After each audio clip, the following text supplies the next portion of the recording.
இந்த நம்பிக்கை உண்மையிலே உண்மையும் நேர்மையான செய்தியை மக்களுக்கு கொடுக்கும் என்று நான் நம்புகிறேன். அது என்னுடைய நம்பிக்கை.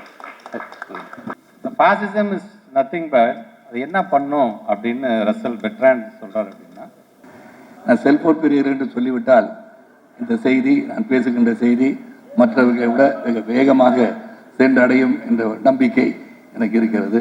ஆகவேதான் என்னுடைய பெருமதிப்பிற்குரிய பெருமக்கள்,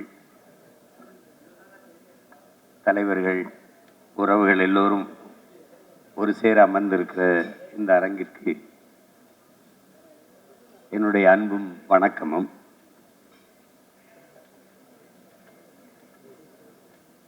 ஊடகம் என்பது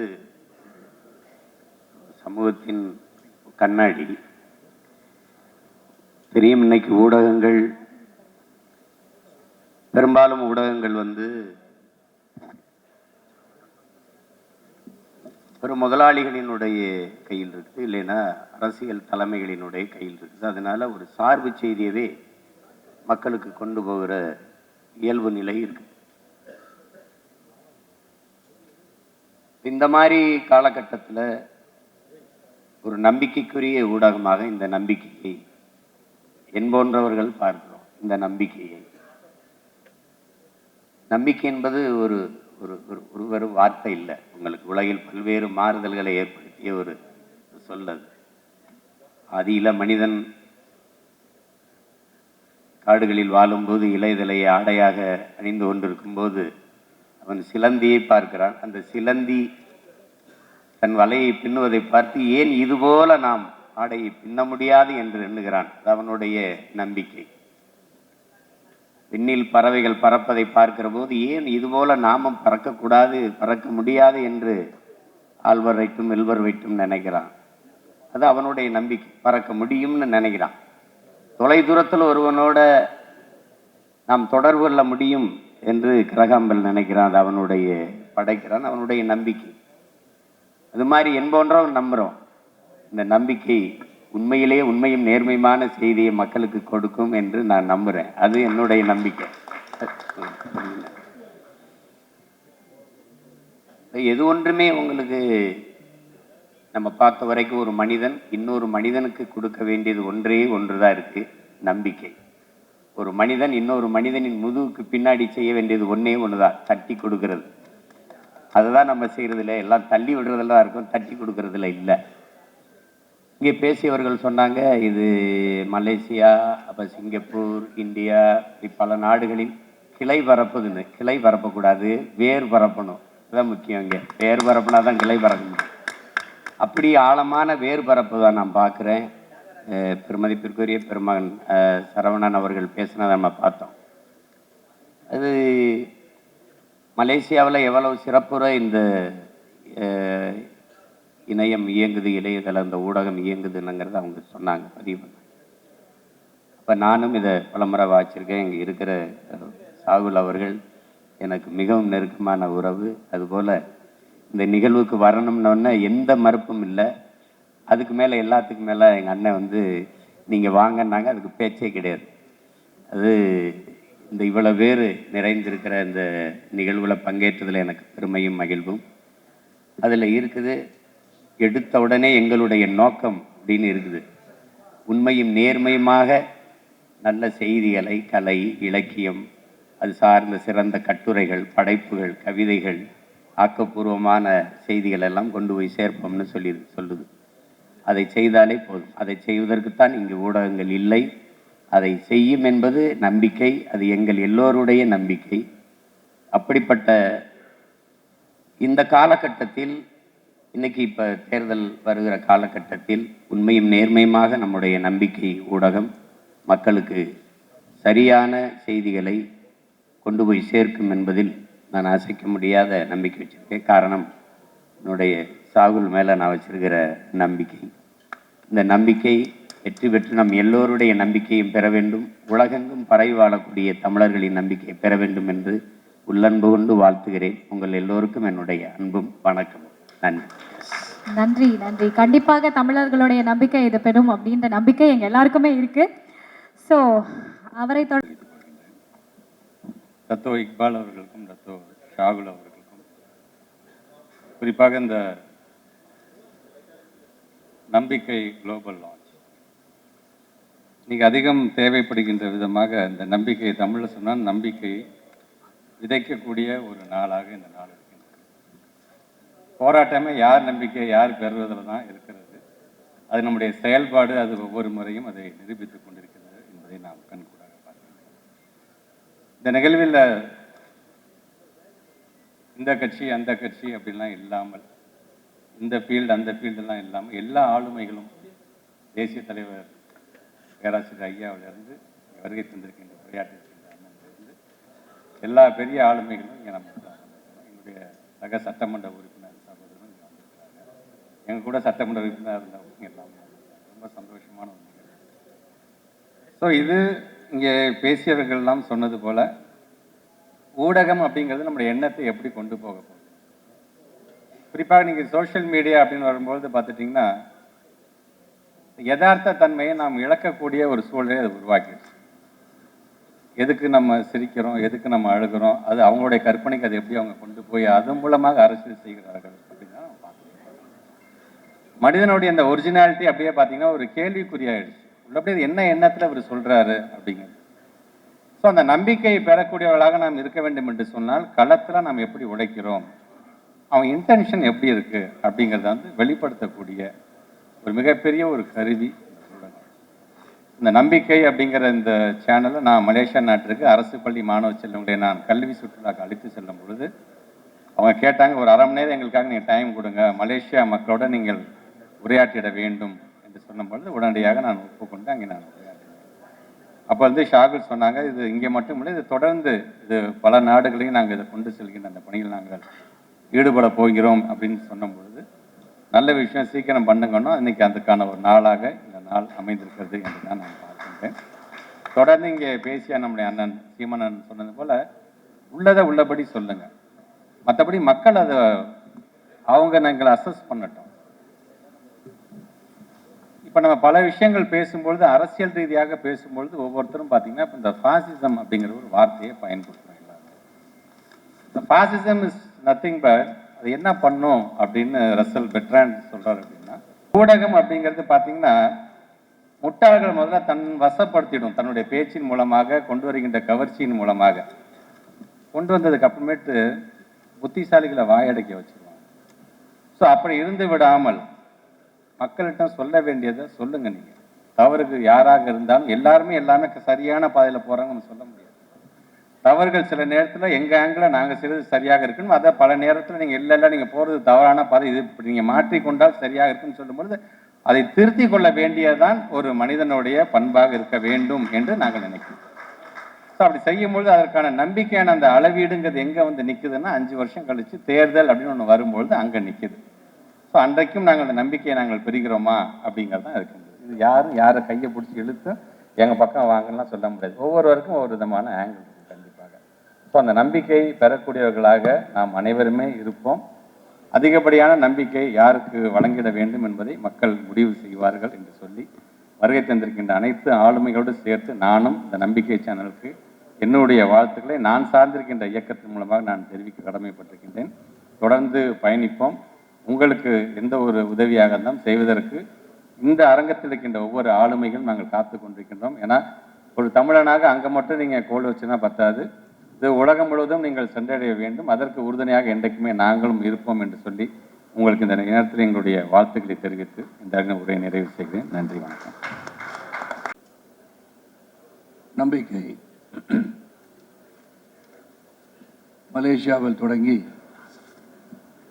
இன்று சென்னை நோக்கி அனைவரின் நம்பிக்கையை பெற வந்திருக்கும் இந்த குழுமத்தின் நிறுவனர் அன்பு அண்ணன் இக்பால் அவர்களை, அறிவுரை வழங்கி ஸ்பெஷல் அட்வைசராக இருக்கின்ற இனிய சகோதரர் சாகுல் அவர்களை, இவ்வருகிற அமைச்சு பெருமக்களை, பல்வேறு கட்சிகளை சார்ந்த தலைவர் பெருமக்களை, எனக்கு முன் பேசிய அமைச்சர் அன்பில் மகேஷ் அவர்களை, சீமான் அவர்களை, டாக்டர் சரவணன் அவர்களை, பேச இருக்கின்ற தலைவர் பெருமக்கள் பெருமக்களை உங்கள் அனைவருக்கும் ஊடக, பத்திரிகை, புகைப்பட மற்றும் செல்போன் பிரியர்களே, உங்கள் அனைவருக்கும் அன்பு கலந்த மாலை வணக்கத்தை தெரிவித்துக் கொள்கின்றேன். நான் செல்போன் பிரியர் என்று சொல்லிவிட்டால் இந்த செய்தி, நான் பேசுகின்ற செய்தி மற்றவர்களை விட மிக வேகமாக சென்றடையும் என்ற ஒரு நம்பிக்கை எனக்கு இருக்கிறது. ஆகவேதான் அந்த செல்போன் பிரியர்களுக்கு நான் என்றுமே ஒரு நன்றியும் வணக்கத்தையும் தெரிவித்து விடுகின்றேன். நம்பிக்கை, எனக்கும் பத்திரிகை உலகத்திற்கும் என்ன சம்பந்தம் என்று பார்த்தீர்கள் என்று சொன்னால், அதிக நேரம் நான் எடுத்துக்கொள்ள விரும்பவில்லை. என் பெரியப்பா ஆதித்தனார் அவர்கள் ஒரு காலகட்டத்திலே பத்திரிகை துவங்கும் போது அந்த காகிதத்தை காலையிலே அதை செய்வதற்கான முயற்சி எடுத்து காகிதத்தை உருவாக்கி அதை உலர வைத்து பிறகு அச்சிட்டு கையிலே கொண்டு சேர்க்கின்ற ஒரு பத்திரிகையாக தான் தினத்தந்தி உருவாக்கியது என்பது எனக்கு தெரியும். காரணம், என் பெரியப்பாவுடன் என் தந்தையாரும் அதில் சில நாட்கள் பயணித்தார்கள் என்பதை நான் சுட்டிக்காட்ட விரும்புகிறேன். ஆக என்னை பொறுத்தவரை ஒரு பத்திரிகை குடும்பத்தை சார்ந்த என்னை இந்த விழாவிற்கு என் அன்பு சகோதரர் சாகுல் அழைத்திருப்பது நான் மிகவும் மகிழ்ச்சி அடைகின்றேன். அதையும் தாண்டி சாகுல் எனக்கு இனிய உறவுக்காரர் என்று நான் சொல்லிக்கொள்ள முடியும். அதன் பிறகு பத்திரிகை உலகிலே நான் காலையிலே தெருக்களிலே சென்று பத்திரிகை விநியோகம் செய்ய ஆரம்பித்து பெங்களூரிலிருந்து அலுவலகத்தை தொலைபேசி மூலம் தொடர்பு கொண்டு நான் கல்வி கற்ற காரணத்தினாலும் பிஎஸ்சி கணிதம் படித்த காரணத்தினாலும் நான் பத்திரிகையாளராக மாறிவிடலாமா என்று கேட்கும்போது, நீங்கள் அந்த தொழிலை நீங்கள் அதை செய்யலாம் என்று சொன்னார்கள். ஆக நான் ஒரு பத்திரிகையாளர், பத்திரிகையை தெரு தெருவாக சென்று விநியோகம் செய்த ஒரு சைக்கிள் பையன். ஆக பத்திரிகை உலகம் சம்பந்தம் உண்டு. அப்போல்லாம் பத்திரிகை செய்தி சொல்லணும்னா போஸ்ட் ஆஃபீஸில் போயிட்டு லைட்னிங் கால் வந்து புக் பண்ணோம். உடனடியாக செய்திகளை சொல்ல முடியாது. அங்கு பலரும் காத்திருப்பார்கள் செய்திகள் சொல்வதற்காக. அந்த பணியும் நான் செய்திருக்கின்றேன். இதை எதற்காக சொல்கிறேன் என்று சொன்னால், இங்கு பேசிய பலரும், அண்ணன் சீமானா இருக்கட்டும், அமைச்சர் அவர்களும் இருக்கட்டும், அனைவரும் நம்பிக்கைக்கு பாத்திரமாக ஒரு பத்திரிகை ஊடகம் இருக்க வேண்டும். ஏன்னா it's fourth pillar of the democracy. அப்படி இருக்கும்போது நாம் உண்மையை மட்டும் பேச வேண்டும் என்ற எண்ணத்திலே தான் இந்த பத்திரிகைகள் இருக்க வேண்டும், ஊடகங்கள் இருக்க வேண்டும், தொலைக்காட்சிகள் இருக்க வேண்டும். இங்கு சீமான் பேசும்போதும் எனக்கு நம்பிக்கை இருக்கிறது. இந்த நம்பிக்கை என்னை போன்றவர்கள் சிறந்த செய்திகளை அவர்கள் வெளியிடுவார்கள் என்று, செய்தியாளர்கள் என்றும் நல்ல செய்திகளை தான் வெளியிடுவார்கள் என்ற நம்பிக்கை எனக்கு இருக்கிற சீமான் அவர்களே, உங்களுக்கும் இந்த நம்பிக்கை வரும். இந்த நம்பிக்கை அதை செய்யும் என்ற எண்ணம் எனக்கு இருக்கிறது. இங்கே ஒன்றை மட்டும் சொல்லணும், views are different from news. News has to be news. அதை மிகைப்படுத்தி எக்ஸாஜரேட் பண்ணி சொல்லும் போது அது திசை திரும்பி வேறெங்கோ சென்று கொண்டு இருக்கிற ஒரு காலத்தில் நாம் பயணித்துக் கொடுக்கிறோம்னே மறந்துவிடக்கூடாது. இன்னைக்கு what ever you see in your mobile phones or in the channels or shorts, இவ்வளோ வந்துருச்சு. பெரிய லெவலில் வந்து டெக்னாலஜி இம்ப்ரூவ் ஆக இந்த செய்தி உண்மையதானா இல்லையா என்பதை நாம் புரிந்து கொள்வதே மிகவும் கடினமாக இருக்கிறது. காலையிலே பலரும் வந்து எனக்கு கேள்வி கேட்டார்கள், அண்ணா 500 கோடி வீடை நீங்கள் வித்துட்டு ஒரு வாடகை வீட்டுக்கு போயிட்டீங்களாமா? என்ன எங்கேயும் அந்த செய்தியை பார்த்தேன், ஊடகத்தில் இருக்குன்னு அப்படின்னாங்க. நான் சொன்னேன், ஐயா 500 கோடி ரூபாய்க்கு நான் வீடு கட்டுறேன்னா 10 கோடி வீடு கட்டி 400 கோடியாக வந்து பேங்க்ல போட்டுட்டு நிம்மதியாக எந்த வேலையை செய்யாம வீட்டில் ரிட்டையர் ஆகிருப்பேன் அப்படின்னு சொன்னேன். ஆக இதை இங்கு உள்ளவர்கள் புரிந்து கொள்வார்கள். ஆனால் வெளிநாட்டில் இருப்பவர்கள் பார்க்கும்போது, ஓஹோ இவரும் ஹாலிவுட் நடிகரை போல 500 கோடிக்கு வீடு கட்டியிருக்கிறார்கள் நினைத்து விடுவார்கள். இதை எதற்காக சொல்கிறேன் என்றால், உண்மையை உண்மையாக சொன்னால்தான் நம்புகிறவர்களும் இருக்கிறார்கள், நம்பாதவர்களும் இருக்கிறார்கள். நம்பகத்தன்மை இருக்க வேண்டும் செய்தியாளர்களுக்கு.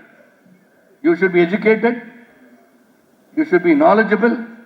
நீங்கள் கேள்வி கேட்பதற்கு முன்போ, பத்திரிகை செய்தியை வெளிவிடுவதற்கு முன்போ உங்களுக்கு அந்த செய்தியை பற்றியோ நடக்கின்ற நடப்பையை பற்றியும் நீங்கள் தெரிந்திருக்க வேண்டும், புரிந்திருக்க வேண்டும்.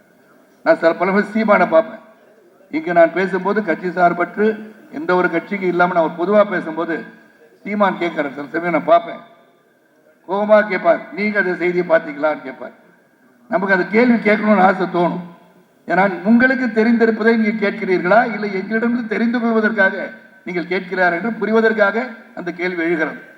அது கோபமாக கடுஞ்சொல் சொல்வதற்காக அல்ல. நீங்கள் கேட்கும் போது have you done your homework? நீங்கள் அந்த செய்திகளை வெளியிட நினைக்கும் போது, அந்த செய்திகள் மக்களை சென்றடையும் போது அது உண்மையான செய்தியாக இருக்க வேண்டும். அதுதான் உண்மையான நம்பிக்கை. எனக்கு இந்த நம்பிக்கை குடும்பத்துடன் பழகும் போது இவர்கள் உறுதியாக, ஏன்னா 27 ஆண்டுகள் அவர்கள் பத்திரிகை நடத்திருக்கிறார்கள். அதன் பிறகு இனிமே இது டிஜிட்டல் உலகம் என்று மாறும்போது நாமும் மாற வேண்டும், மாற்றிக்கொள்ள வேண்டும் என்று 4 ஆண்டுகளாக நம்பிக்கை மலேசியாவில் உலா வந்திருக்கிறது. இப்போது சிங்கப்பூர், சென்னை, அதாவது தமிழ்நாடு, இந்தியா, துபாய் செல்ல இருக்கிறார்கள். சீமான் அவர்கள் சொன்னது போல வேறாக பல நாட்களும் நீங்கள் செல்ல வேண்டும். நம்ம தமிழ் சமுதாயத்தையும் இந்திய மக்களையும் ஒருங்கிணைப்பதற்கு ஒரு பாலமாக நீங்கள் அமைவீர்கள் என்ற நம்பிக்கை இருக்கிறது. ஆக நீங்கள் ஆரம்பித்திருக்க நேரம் தேர்தல் காலம். நல்ல அட்வைசர் சாகுல் அவர்கள் உன்னிப்பாக அனைவருடன் பேசி எப்ப இந்த நம்பிக்கையை நாம் தமிழகத்துக்கு எடுத்துச் செல்ல வேண்டும் என்று சிறந்த ஒரு அறிவுரை கொடுத்து, தேர்தல் களத்திலே பல செய்திகள் இருக்கும், உண்மைகளும் இருக்கும், பொய்களும் இருக்கும், எதை சிறப்பாக போட வேண்டும் என்பதை அதை சிறப்பாக செய்ய வேண்டும் என்ற உறுதியோடு நம்மகிட்ட பேசும்போது தெரியுது. இந்த குடும்பத்தில் நான் பழகியிருக்கேன். எதையும் உண்மையாக பேசுவது மட்டும்தான் அவளுக்கு தெரிகிறது என்பது நிச்சயமாக உங்கள் மத்தியிலே நான் பகிர்ந்து கொள்ள ஆசைப்படுகிறேன். ஆனால் நிச்சயமாக நம்பிக்கை மீது நம்பிக்கை வையுங்கள். பல ஊடகங்கள் இருக்கீங்க, எல்லாரும் நல்ல செய்திகள் தான் போடுறீங்க, அதற்கான முயற்சிகள் செய்தீங்க. எதையும் மிகைப்படுத்தாமல் உண்மையை உண்மையாக சொல்லும் போது மட்டும்தான் நான் உண்மையாத பத்திரிகையாளராக 4வது தூணாக திளைக்க முடியும் என்று சொல்லி, இந்த நம்பிக்கை பல நாடுகளுக்கு செல்ல வேண்டும், பலரிடம் நம்பிக்கையை பெற வேண்டும் என்று சொல்லி, வாழ்க உங்கள் பத்திரிகை ஊடகங்கள். இந்த ஊடகங்கள் மட்டுமல்ல, நீங்கள் சரியான கருத்துக்களை, ஆழமான கருத்துக்களை, நல்லவைகளை எடுத்துச் சொல்லுங்கள். நிச்சயமாக நீங்கள் வெற்றி பெறுவீர்கள் என்று சொல்லி வருகை தந்த அனைவருக்கும் சாகுல் குடும்பத்தின் சார்பாக மீண்டும் ஒருமுறை நன்றியை கூறி வணக்கம் கூறி விடைபெறுகின்றேன். நன்றி, வணக்கம். நம்பிக்கை ஒரு சக்தி, நம்பிக்கை ஒரு உணர்வு, நம்பிக்கை அதானே எல்லாம் அப்படின்னு சொல்ற மாதிரி. இது வரைக்கும் மலேசியால இருந்து செய்திகள், நடப்பு நிகழ்ச்சிகள், கலை, கலாச்சாரம், பாரம்பரியம், தொழில்நுட்பம், இப்படி எல்லாமே கொடுத்த நம்மளுடைய நம்பிக்கை. இப்போ சாரி ராஜேஷ், அப்துல் அவர்களை ஓகே, ஒரு பெரிய கைதட்டல். நம்பிக்கை உடைய குளோபல் லான்ச் மலேசியால மட்டும் இல்ல, இப்போ நம்ம நம்பிக்கை சேனல் துபாய், சிங்கப்பூர் and இந்தியாலயும் லான்ச் ஆயிருக்கு. ஒரு பெரிய கைதட்டல் கேட்கலாம் மக்களே. எஸ், இனி நம்ம எல்லாருமே நம்மளுடைய தொலைபேசி மூலமாக சுட சுட செய்திகளை அப்படியே கேட்கலாம். நடுநிலை மாறாத தகவலையும் உங்களுக்கு கிடைக்கும். ஸோ வாழ்வியல், நல்வாழ்வு, தொழில்நுட்பம், விளையாட்டு, பொழுதுபோக்கு அப்படின்னு எல்லா ஃபோரம் மீடியமும் உங்களுக்கு இனிமேல் ஒரே கையில நம்ம நம்பிக்கை பிளாட்ஃபார்ம் மூலமா கிடைக்க போகுது. ஆஹா, உலகம் உங்கள் கையில் அப்படின்னு வந்து சொல்லியிருந்தாங்க. ஸோ அதுக்கேற்ற மாதிரி நம்ம நம்பிக்கை சேனலை உங்கள் ஃபோன் மூலமாக டிஜிட்டலாக அதில் வரக்கூடிய ஆர்ட்ஸ் அண்ட் என்டர்டெயின்மெண்ட் இல்லை எனி கைண்ட் ஆஃப் நியூஸ் எதுவாக இருந்தாலும் ரொம்ப ஆத்தென்டிக்காக உண்மையாக நம்ம கைகளில் வந்து சேர போகுது நம்பிக்கை சேனல் மூலமாக. எஸ், இது வரைக்கும் நம்பிக்கை.மையா இருந்த நம்மளுடைய நம்பிக்கை சேனல் இன்று முதல் நம்பிக்கை.com மாற போகிறது.